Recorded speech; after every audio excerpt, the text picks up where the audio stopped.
Hello friends, welcome to our cooking channel Bharti creation. આજે આપણે બનાવીશું લગ્ન પ્રસંગમાં બને તેવા ટેસ્ટી, ક્રિસ્પી અને ઘરમાં બધા જ ને ભાવે તેવા સેવ રોલની રેસીપી, એ પણ ઘરમાં રહેલા ઇન્ગ્રેડિયન્ટમાંથી। તો ચાલો બનાવીએ। લગ્ન પ્રસંગમાં બને તેવા સેવ રોલ બનાવવા માટે આપણે અડધો કપ જેટલા પૌવા લઈશું અને પૌવાને આપણે પહેલા સાઈડથી ધોઈ લઈશું। 1 થી 2 પાણીથી પૌવાને આપણે સાઈડથી ધોઈ લઈએ। પૌવાને આપણે સરસ રીતે ધોઈ લીધા છે, તેમાંથી વધારાનું બધું જ પાણી કાઢી લીધું છે અને હવે આ પૌવાને આપણે ઢાંકીને સાઈડ પર 5 મિનિટ માટે રહેવા દઈશું। સેવ રોલ બનાવવા માટેનો આપણે એક ટેસ્ટી મસાલો તૈયાર કરીશું। એ માટે એક મિક્સિંગ બાઉલ લઈશું અને મિક્સિંગ બાઉલમાં આપણે બાફેલા બટેકા લઈશું। તેને બાફેલા બટેકાને આપણે છીણીની મદદથી અહીંથી છીણી લઈશું। અત્યારે આપણે 3 થી 4 નંગ જેટલા બાફેલા બટેકા લઈશું। બાફેલા બટેકામાં આપણે 2 થી 3 વિસલ કરી અને મીઠું નાખીને સાઈડથી બાફી લીધા છે। તો બધે જ બટેકાને આપણે અહીંથી છીણી લઈએ। બટેકાને આપણે છીણી લીધા છે, તેમાં મસાલા કરીશું। અડધી ચમચી હળદર, અડધી ચમચી લાલ મરચું પાવડર, અડધી ચમચી ધાણા જીરું પાવડર, અડધી ચમચી ગરમ મસાલો, અડધી ચમચી જેટલો ચાટ મસાલો, અડધી ચમચી આમચૂર પાવડર, આદુ અને મરચાંની પેસ્ટ નાખીશું। મેં અત્યારે લગભગ 3 થી 4 જેટલા લીલા મરચાં અને એક મોટો ટુકડો આદુનો લીધો હતો, જેને આપણે મિક્સરમાં ક્રશ કરી લીધા છે અને અત્યારે આપણે જે એકદમ તીખા લીલા મરચાં મળે છે તેનો ઉપયોગ કર્યો છે। 1 ચમચી જેટલી ખાંડ। સેવ રોલ એકદમ ટેસ્ટી અને સહેજ ખટ મીઠા ગળ્યા લાગે માટે 1 લીંબુનો રસ। ટેસ્ટ પ્રમાણે મીઠું મિક્સ કરીશું। થોડા ઝીણા સમારેલા લીલા ધાણા, તેમાં હવે જે આપણે પલાળીને પૌવા રાખ્યા હતા તે મિક્સ કરીશું અને તેની સાથે આપણે 2 ચમચી જેટલો ચોખાનો લોટ મિક્સ કરીશું। હવે આપણે બધું હાથેથી મસળીને સાઈડે મિક્સ કરી દઈશું। અત્યારે જે આપણે ચોખાનો લોટ અને પૌવા લીધા છે તેનાથી સેવ રોલમાં સારું એવું બાઇન્ડિંગ આવશે, જેથી આપણે બ્રેડ ક્રમ્બ નાખવાની જરૂર નહીં પડે। પરંતુ જો તમારે ચોખાનો લોટ ન મિક્સ કરવો હોય તો બ્રેડ ક્રમ્બ્સ પણ મિક્સ કરી શકો છો અથવા તો આરા લોટ પણ મિક્સ કરી શકો છો। અને જો તમારે આમાં ઝીણા કટ કરીને વેજીટેબલ મિક્સ કરવા હોય, જેવા કે કેપ્સિકમ, ફણસી છે, બાફેલા વટાણા, તે પણ મિક્સ કરી શકો છો। પરંતુ અત્યારે આપણે એકદમ સિમ્પલ રીતે લગ્ન પ્રસંગમાં બને તેવા સેવ રોલ બનાવીશું, એટલે ઘરમાં રહેલા ઇન્ગ્રેડિયન્ટમાંથી જ આપણે આ મિશ્રણ તૈયાર કરીશું। બધું જ મસળીને સાઈડથી આપણે મિક્સ કરી દઈએ। તો ફ્રેન્ડ્સ, સેવ રોલ બનાવવાનો એકદમ ટેસ્ટી અને ચટપટો મસાલો આપણો તૈયાર છે। હવે આપણે આ મસાલામાંથી સેવ રોલ વાળીશું। સેવ રોલ વાળી એ પહેલાં આપણે હાથમાં સહેજ તેલ લગાવી લઈશું અને જે આપણે મસાલો તૈયાર કર્યો છે તેમાંથી થોડુંક પોષણ હાથમાં લઈશું અને આપણે સહેજ સિલિન્ડર શેપ આવે એવી રીતે રોલ વાળી દઈશું। એકદમ સહેલાઈથી અને સિમ્પલ રીતે આ રોલ વળી જાય છે અને તમે જોશો રોલની સાઈઝ તમે તમારા ટેસ્ટ પ્રમાણે વધુ ઓછું અથવા તો નાનું મોટું લઈ શકો છો। અત્યારે આપણે મીડિયમ સાઈઝના રોલ વાળીશું। હવે આ જે મિશ્રણ બનાવ્યું છે તેમાંથી બધા જ આવા રોલ વાળીને તૈયાર કરી લઈએ।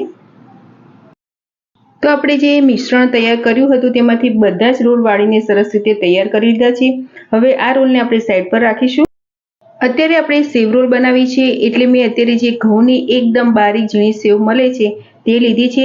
આ સેવ તમને કરિયાણાની દુકાને એકદમ આસાનીથી મળી જશે અને જો તમારે આવી રીતે ઘઉંની ઝીણી સેવનો ઉપયોગ ન કરવો હોય તો તમે જે મેદાની અથવા તો સોજીની વર્મીસીલી સેવ મળે છે તે પણ લઈ શકો છો।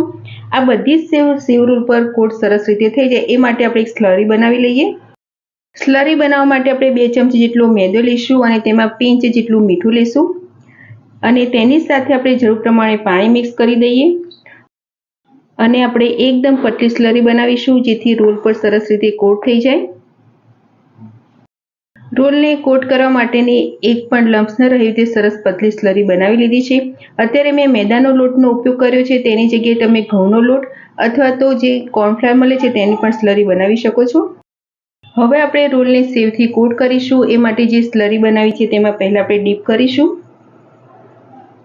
સ્લરીથી સરસ રીતે કોટ થઈ જાય પછી આપણે રોલને જે સેવ લીધી છે તેમાં સારી રીતે કોટ કરી લઈશું।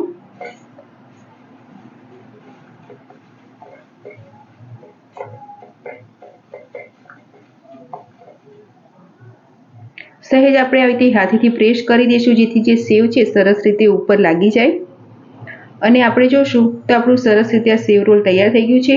તો જે આપણે બધા જ રોલ બનાવ્યા છે તેમાં આવી રીતે સેવને કોટ કરી લઈએ। તો ફ્રેન્ડ્સ, આપણે જે રોલને સીવથી કોટ કરીને રાખ્યા છે તે બધા સરસ રીતે તૈયાર થઈ ગયા છે.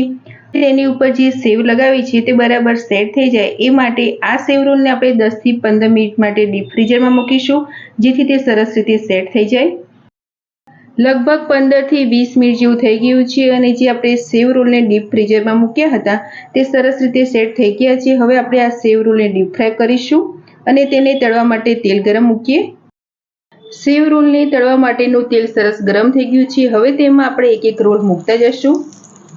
ગેસની ફ્લેમ મીડિયમ રાખીશું અને મીડિયમ ફ્લેમ પર જ આપણે આ સેવ રોલને તળીશું, જેથી તે ઉપરથી સરસ રીતે ક્રિસ્પી થઈ જાય.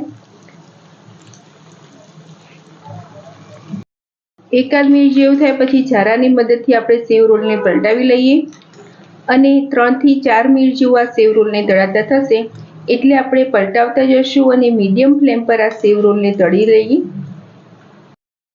2 થી 3 મિનિટ જેવું થઈ ગયું છે અને મીડિયમ ફ્લેમ પર આપણે આ સેવ રોલને તળેલા છે તો સરસ એવા ક્રિસ્પી પણ મસ્ત બની ગયા છે. તો હવે આ બધા સેવ રોલને આપણે એક પ્લેટમાં કાઢી લઈએ અને જે બીજા સેવ રોલ તૈયાર કરેલા છે તેને પણ આપણે આવી રીતે તળી લઈએ. તો ફ્રેન્ડ્સ, તૈયાર છે લગ્ન પ્રસંગમાં બને તેવા એકદમ ટેસ્ટી, ક્રિસ્પી અને ચટાકેદાર સેવ રોલ. આ સેવ રોલને મેં અત્યારે ટોમેટો કેચઅપ જોડે સર્વ કર્યા છે. તમે તેને એમનામ પણ લઈ શકો છો. બનાવવામાં એકદમ સિમ્પલ અને ખાવામાં ખૂબ જ ટેસ્ટી લગ્ન પ્રસંગમાં બને તેવા સેવ રોલની રેસીપી તમને સારી લાગી હોય તો મારા વિડીયોને લાઇક, શેર અને આવી નવી નવી રેસીપી જોવા મારી ચેનલને સબસ્ક્રાઈબ કરજો. મારો વિડીયો જોવા બદલ થેન્ક યુ.